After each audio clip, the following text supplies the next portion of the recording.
Hi everybody, welcome you all on this amazing YouTube platform. Today we are going to take a brief glance of electricity, that is class 10th physics chapter. So यहाँ पे हम लोग fast track revision करने वाले हैं and just I have a toppers notes. So let's move on. Why we are waiting, let's discuss one by one. That is first electric charge. We know दो तरह के चार्ज होते हैं, एक positive और एक नेगेटिव. प्रॉपर्टी चार्ज का ये होता है कि ऑपोजिट चार्ज हमेशा अट्रैक्ट करते हैं, जैसे कि पॉजिटिव चार्ज नेगेटिव चार्ज को अट्रैक्ट करता है और नेगेटिव चार्ज पॉजिटिव चार्ज को अट्रैक्ट करता है. और सिमिलर चार्ज अगर है तो वो रिपेल करेंगे एक दूसरे को. नेगेटिव नेगेटिव को रिपेल करेगा, पॉजिटिव पॉजिटिव को रिपेल करेगा. ऐसा यूनिट चार्ज का कूलम्ब होता है, जिसको कैपिटल सी से डिनोट करते हैं. एक कूलम्ब की बात करें कि ये कितना चार्ज होता है एक कूलम्ब, तो आप सिंपली समझ सकते हैं कि अगर हमारे पास एक यूनिट इलेक्ट्रिक चार्ज हो और डिस्टेंस 1 मीटर का हो, तो 9 × 10⁹ न्यूटन्स के बराबर ये फोर्स होता है एक कूलम्ब का. पॉजिटिवली चार्ज पार्टिकल को प्रोटॉन्स और नेगेटिवली चार्ज पार्टिकल्स को इलेक्ट्रॉन्स हम लोग बोलते हैं. एक प्रोटॉन के पास 1.6 × 10⁻⁹ कूलम्ब चार्ज होता है, और वही एक इलेक्ट्रॉन के पास भी इतना ही चार्ज होगा, लेकिन वो नेगेटिव में होता है. ऐसा यूनिट इलेक्ट्रिक चार्ज का कूलम्ब होता है, और ये बहुत बड़ा अमाउंट होता है. जितना इन दोनों से जितना चार्ज एक इलेक्ट्रॉन या एक प्रोटॉन के पास होता है, उससे कई गुना बड़ा एक कूलम्ब चार्ज होता है. देख लेते हैं, यहाँ पे कुछ कैलकुलेशन दिया हुआ है. उम्मीद करते हैं कि आप इसे जानते होंगे. 6.25 × 10⁻18 इलेक्ट्रॉन्स होते हैं एक कूलम्ब चार्ज के अंदर. कंडक्टर्स और इंसुलेटर को फटाफट से देख लेते हैं. जो सब्सटेंस अपने अंदर से इलेक्ट्रिसिटी को फ्लो होने देते हैं वो कंडक्टर्स, जैसे कि जितने भी मेटल्स हो गए वो सभी, सिल्वर, कॉपर एटसेट्रा. और जो सब्सटेंस अपने अंदर से इलेक्ट्रिसिटी को फ्लो को नहीं होने देते हैं उसे हम लोग इंसुलेटर बोलते हैं. वो ग्लास हो सकता है, रबर हो सकता है, इबोनाइट हो सकता है, लकड़ी, वुड हो सकते हैं. प्रेजेंस ऑफ फ्री इलेक्ट्रॉन्स, अगर किसी कंडक्टर के अंदर, किसी भी सब्सटेंस के अंदर अगर फ्री इलेक्ट्रॉन्स है तो वो फिर एक गुड कंडक्टर ऑफ इलेक्ट्रिसिटी है, वहाँ से करंट फ्लो होगा. इलेक्ट्रिसिटी को बेसिकली दो पार्ट्स में डिवाइड किया जाता है. एक है static electricity and second one is current electricity. But in our syllabus in class 10th we have to study about only current electricity, not static electricity. Static electricity में जो charges होंगे वो रेस्ट पे होंगे, they do not move. But current electricity के अंदर electric charge motion में होता है. मूव करते हैं आगे. इलेक्ट्रिक पोटेंशियल क्या होता है समझते हैं. समझिए कि एक ऐसा पॉइंट जहाँ पे कहीं आप इन्फिनिटी से एक चार्ज को ला रहे हैं उस पॉइंट पे, और उस पॉइंट पे लाने में जितना वर्क डन करना पड़ा हो आपको, वही इलेक्ट्रिक पोटेंशियल कहलाता है. और ऐसे दो पॉइंट के बीच का डिफरेंस पोटेंशियल डिफरेंस कहलाता है. सिंपल है. पोटेंशियल डिफरेंस का formula work done upon charge. अभी मैंने क्या बताया कि कितना वर्क डन आपने किया है और कितना चार्ज आप लेके आए हो, तो इस तरीके से पोटेंशियल डिफरेंस का फॉर्मूला होता है. यहाँ पे भी से इसको डिनोट करते हैं, वोल्ट बोलते हैं इसको पोटेंशियल डिफरेंस को. इसका यूनिट होता है ऐसा यूनिट वोल्ट, वी से डिनोट कर देते हैं. तो V = W/Q. तो पहला ऐसा यूनिट वोल्ट हो गया. वोल्ट को आप जूल पर कूलम्ब भी बोल सकते हैं, क्योंकि वर्क डन का यूनिट जूल होता है और चार्ज का यूनिट कूलम्ब होता है. इस तरीके से आप बोल सकते हैं.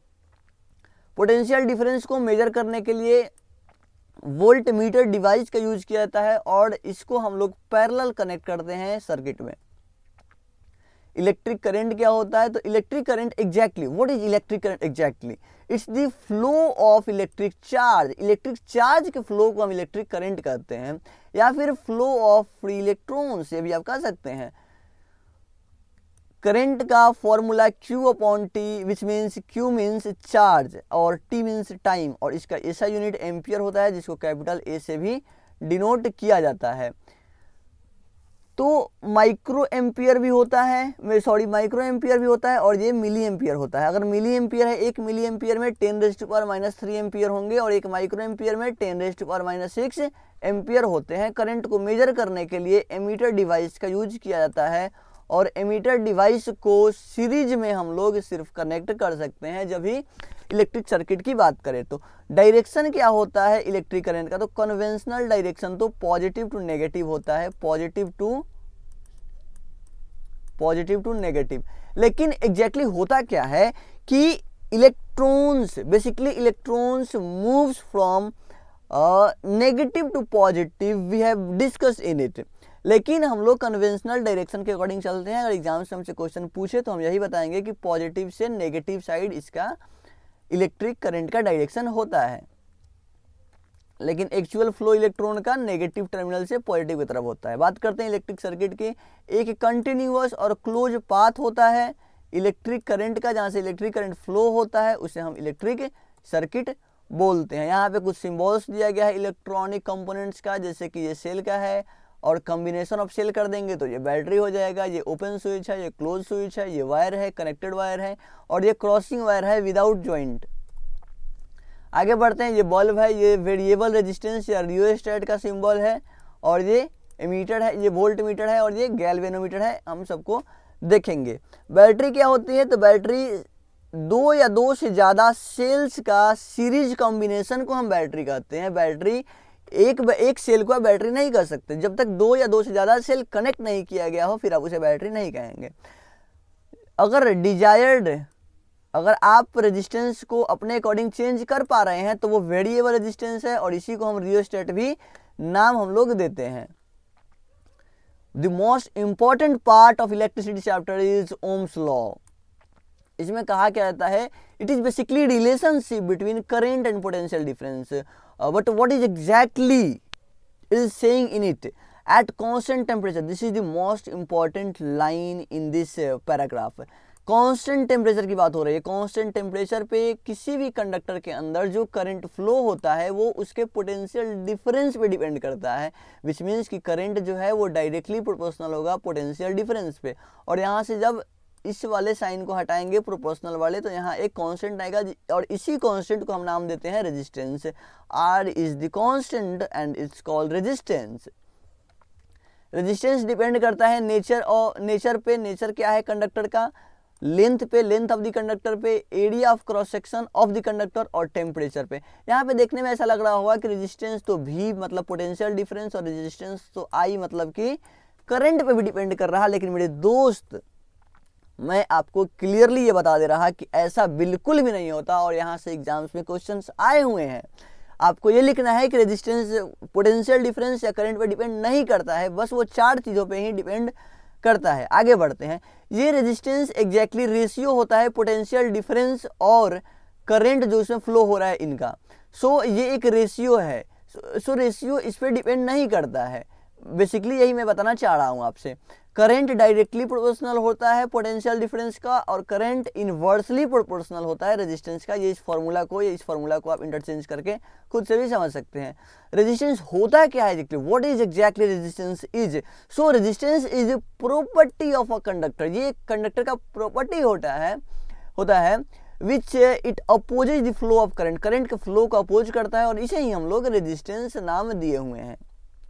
ऐसा यूनिट इसका ओमेगा होता है, सिंबल कुछ इस टाइप का होता है, इसको आप ओम भी हम लोग प्यार से कह लेते हैं। और V और I पोटेंशियल डिफरेंस और यहाँ करंट, इन दोनों का ग्राफ कुछ इस तरीके से बनता है, और यही होता है रेजिस्टेंस। सो दोनों के रेशियो, पोटेंशियल डिफरेंस और करंट के रेशियो को यहाँ रेजिस्टेंस कहते हैं। इसी चीज़ को फील कराने के लिए मैं ये ग्राफ आपको दिखा रहा हूँ। जब V बढ़ेगा तो करंट I भी बढ़ेगा, तो V अपॉन I का रेशियो कांस्टेंट ही रह जाएगा। तो कहाँ डिपेंड कर रहा है ये दोनों, R पे या फिर R इन पे। तो गुड कंडक्टर क्या होते हैं, रेजिस्टर्स क्या होता है, और इंसुलेटर क्या होता है। जिनके पास लो इलेक्ट्रिकल रेजिस्टेंस होते हैं वो गुड कंडक्टर होते हैं, जैसे कि सारे मेटल्स, लगभग सिल्वर हो गया, कॉपर हो गया, एल्यूमिनियम हो गया। रेजिस्टर्स क्या होते हैं, जिन सब्सटेंस के पास कंपैरेटिवली हाई इलेक्ट्रिकल रेजिस्टेंस होगा वो रेजिस्टर्स कहलाते हैं, जैसे कि सारे alloys, nichrome, constantan, manganin. Resistor reduces the current in a circuit. ये करंट, किसी भी सर्किट में जो करंट फ्लो हो रहा है उसे ये कम कर देते हैं। जिन सब्सटेंस के पास इन्फिनिटी हाई इलेक्ट्रिकल रेजिस्टेंस होते हैं उन्हें ही हम इंसुलेटर कहते हैं।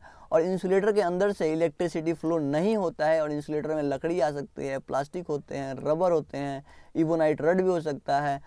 अब कौन कौन से फैक्टर्स हैं जो रेजिस्टेंस को अफेक्ट करते हैं, तो वो है पहला length of the conductor, second area of cross section, third nature of the conductor and fourth temperature of the conductor.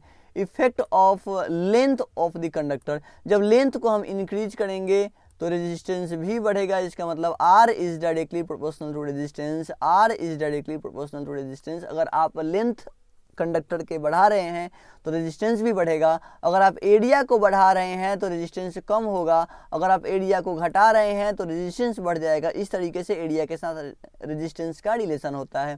बात करते हैं टेम्परेचर का। अगर temperature effect of nature, nature का बात कर लेते हैं पहले।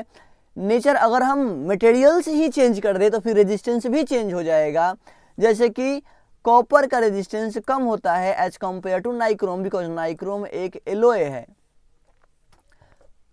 Let's move further. यहाँ पे इफेक्ट ऑफ टेम्परेचर के बारे में बात करेंगे। प्योर मेटल्स का रेजिस्टेंस बढ़ने लगता है जब हम टेम्परेचर्स को बढ़ाते हैं, और टेम्परेचर्स को अगर घटा देंगे तो रेजिस्टेंस घटने लगता है। लेकिन अगर मैंगनीज एलोय जैसे बात करें, कॉन्स्टेंटम, नाइक्रोम, तो इनके ऊपर कुछ खास अफेक्ट नहीं पड़ता है टेम्परेचर को घटाने बढ़ाने से।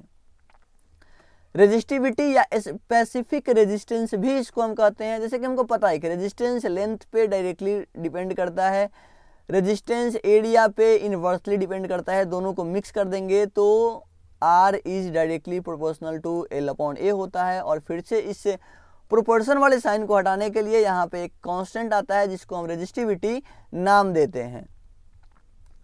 रेजिस्टिविटी क्या होता है, तो रेजिस्टेंस इनटू एरिया अपॉन में length. Resistivity is also known as specific resistance.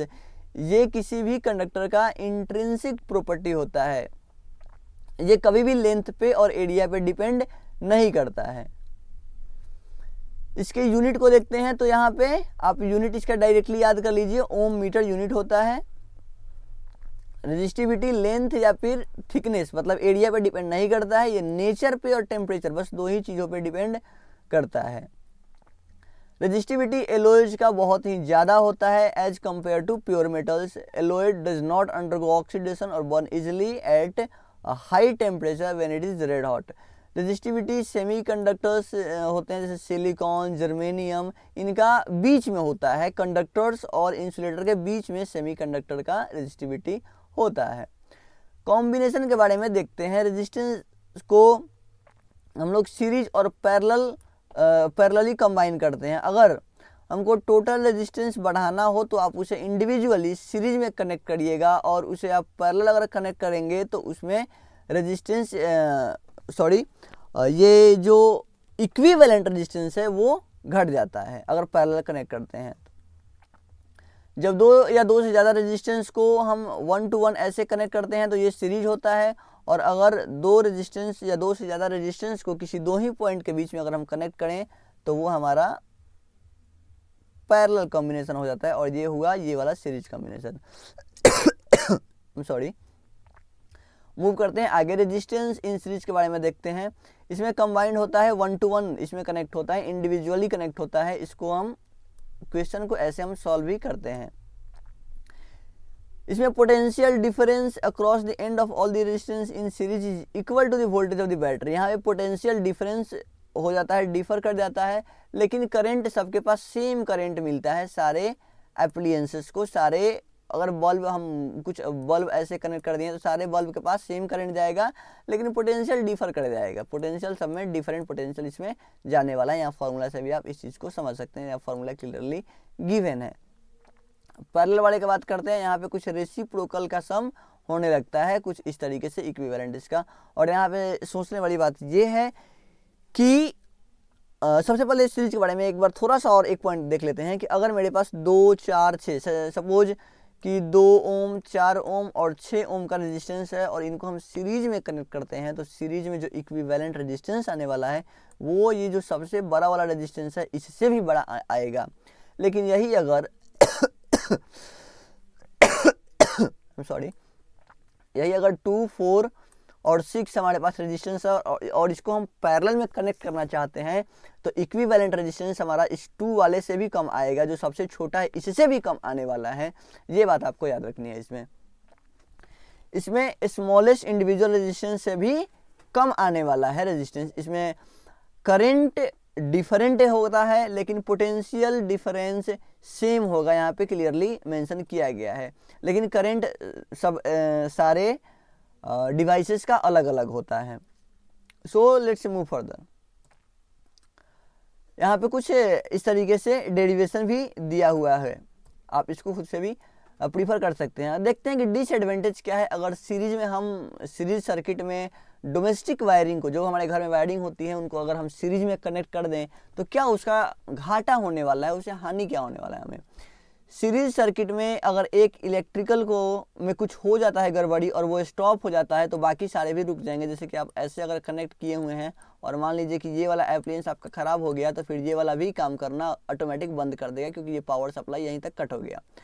अगर सीरीज सर्किट में आप कनेक्ट किए हैं तो एक ही स्विच होगा सबके पास और इस तरीके से आप इंडिपेंडेंटली सभी को नहीं यूज कर सकते हैं। एक बार ऑफ करिएगा तो सारे ऑफ हो जाएंगे, एक बार ऑन करिएगा तो सारे ऑन हो जाएंगे। आप turn off turn on separately नहीं कर सकते हैं। सीरीज सर्किट में एप्लियंस को सेम वोल्टेज नहीं मिल पाता है और ये एक बड़ी समस्या है, यहाँ पावर सप्लाई सही नहीं मिल पाता है उनको। सीरीज कॉम्बिनेशन में इलेक्ट्रिकल अप्लायंस को ओवरऑल रेजिस्टेंस बढ़ जाता है, जैसा कि मैं डिस्कस कर चुका हूं, और इस वजह से पावर सप्लाई इनका घट जाता है, लो रह जाता है पावर सप्लाई। और एडवांटेज क्या है अगर पैरेलल में लगाएं तो ज़रा ये भी जानना होगा हमको। तो पैरेलल सर्किट में अगर एक इलेक्ट्रिकल को आप चाहते हैं इंडिविजुअली यूज करें तो वो आप कर सकते हैं, और अगर एक आपका एप्लियंस ख़राब भी हो जाता है तो बाकी सारे काम करते रहेंगे नॉर्मली, कोई इम्पैक्ट उसका दूसरे पे नहीं आएगा।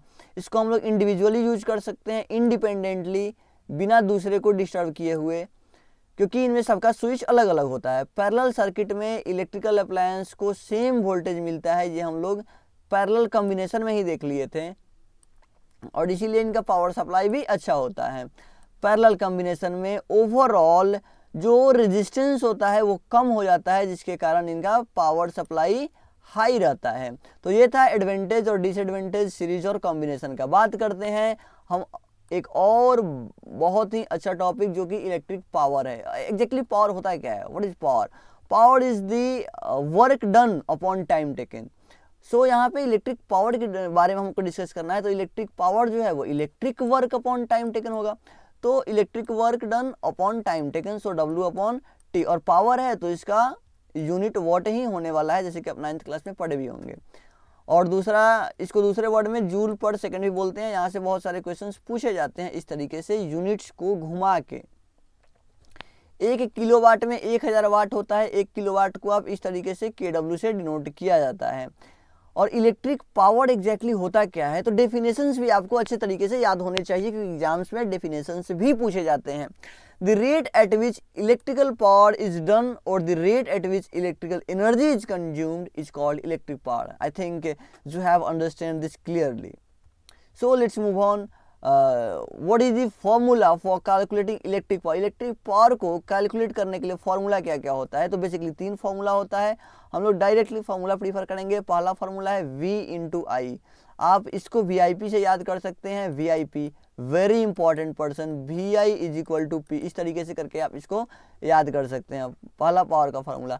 सेकंड फॉर्मूला होता है I square R, P is equal to I square R, ये सेकंड फॉर्मूला हो गया। Third formula V square upon R, यहाँ से भी आप इसको पावर को इलेक्ट्रिक पावर को निकाल सकते हैं। V stands for potential difference and R stands for resistance of the conductor. तो तीनों फार्मूला यहाँ पे फिर से मेंशन किया गया है, आप देख सकते हैं। कमर्शियल यूनिट इलेक्ट्रिकल एनर्जी का क्या होता है, तो ये कुछ ऐसा होता है कि 1 किलोवाट और पावर रेटिंग ऑफ 1 किलोवाट एक एप्लियंस है, उसका पावर रेटिंग 1 किलोवाट है, और ये अगर 1 घंटा तक यूज किया जाए 1 आवर तक, तो वो कितना एनर्जी कंज्यूम करेगा, उसी को हम कमर्शियल यूनिट बोलते हैं। इसको KWH से लिखा जाता है। जैसे कि यहाँ कुछ रिलेशन दिया गया है, लेकिन फाइनल कंक्लूजन पे हम पहुँचते हैं कि 1 किलोवाट आवर में 3.6 इंटू 10⁻⁶ जूल्स होते हैं। इसका मतलब ये हुआ कि ये किलोवाट पे आपको कंफ्यूज नहीं होना है, आपको ये देखना है कि किलोवाट का यूनिट तो जूल में है, मतलब ये एक वर्क डन है, मतलब ये एक एनर्जी है। मूव करते हैं आगे और देखते हैं heating effect of electric current. हम सभी जानते हैं कि जब इलेक्ट्रिक करंट फ्लो होता है कंडक्टर से तो वो कंडक्टर हीट करने लगता है धीरे धीरे। सो उसी को हम हीटिंग इफेक्ट ऑफ करंट बोलते हैं। एग्जाम्पल्स भी थोड़ा सा हम लोग देख सकते हैं यहाँ पे, जैसे कि आयरन हो गया या फिर हॉट इमर्जन रॉड हो गया, इस तरीके से इलेक्ट्रिक केटल हो गया। फाइनली फार्मूला पे आते हैं। वर्क डन का फार्मूला Q इंटू भी पहला फार्मूला, सेकेंड ITV से आप ये इलेक्ट्रिक वर्क डन निकाल सकते हैं, और थर्डली I² RT से भी आप निकाल सकते हैं, और इसी को जूल्स लॉ भी बोला जाता है। फोर्थ किया V² T/R भी निकाल सकते हैं। बेसिकली कहना मैं ये चाहता हूँ कि जो भी पावर का फार्मूला आप याद किए हैं, पावर में T से मल्टीप्लाई कर दीजिए, आपका हीट आ जाएगा या फिर वर्क डन आ जाएगा। यहाँ पे चारों फार्मूला क्लियरली गिवन है।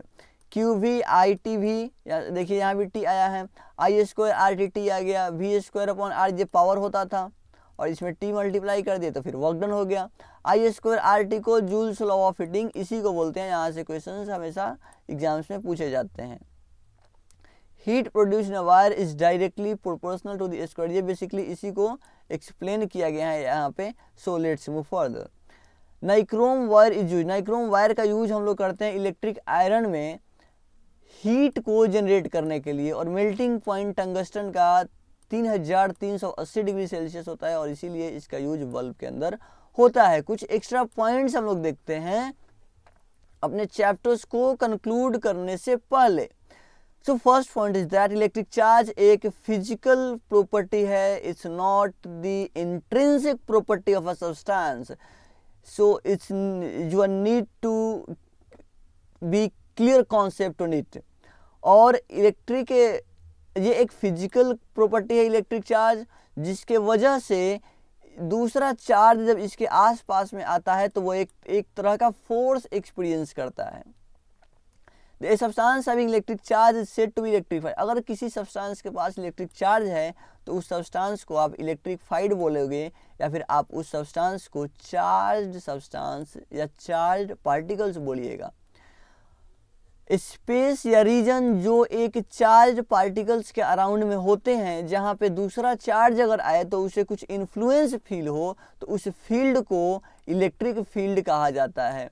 इलेक्ट्रिक करंट एक स्केलर क्वांटिटी होता है, and I think you all are aware about what is scalar and vector quantity. And electric potential भी एक स्केलर क्वांटिटी ही होता है। यूनिट ऑफ इलेक्ट्रिक पोटेंशियल, जो इलेक्ट्रिक पोटेंशियल का यूनिट था वो इस साइंटिस्ट के नाम पे रखा गया था, एलेसांड्रो वोल्टा। इलेक्ट्रिक पोटेंशियल डिफरेंस एक कॉज है और इलेक्ट्रिक करंट उसका इफेक्ट है। Component in electric circuit which offers resistance, अगर कोई एक कंपोनेंट है इलेक्ट्रिक सर्किट के अंदर और वो अगर रेजिस्टेंस ऑफर करता है ताकि इलेक्ट्रॉन्स के फ्लो को रोक सके, सो उसको आप रेजिस्टर्स बोलते हैं। ओम्स लॉ वैलिड होता है if the temperature of the conductor remains the same, ये मैं ऑलरेडी डिस्कस कर चुका हूँ।